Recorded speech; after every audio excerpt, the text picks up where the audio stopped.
சண்டை எங்க வச்சு வர? சாரி மன்னிச்சிருங்க, தெரியாம நடந்துருச்சு. மன்னிச்சிருங்களா? நீ வர வேண்டிய வந்து இங்க இருக்கு தம்பி. ராமூர்ல வந்துடுச்சு. ரோடா இல்ல தெரியாம தானே தெரியாம என்ன போச்சு? அப்புறம் விடுவேன்.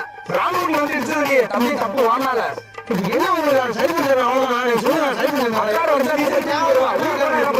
தெரியா நீ என்ன உங்களுக்கு போயிட்டா போகுதா?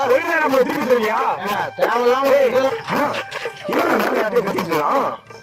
காலையில வந்து போனாங்க. வாங்க பாக்கலாம். வாங்க தம்பி வாங்க வாங்கடா. இப்ப வேணா எனக்கு உடம்புல குத்தி வச்ச மாதிரி வண்டி ஓட்டினா அப்படி வேணும். லைட்டா நிறைய வண்டி அவன் பேசுறான், வாங்குறான் பேசுறான்டா.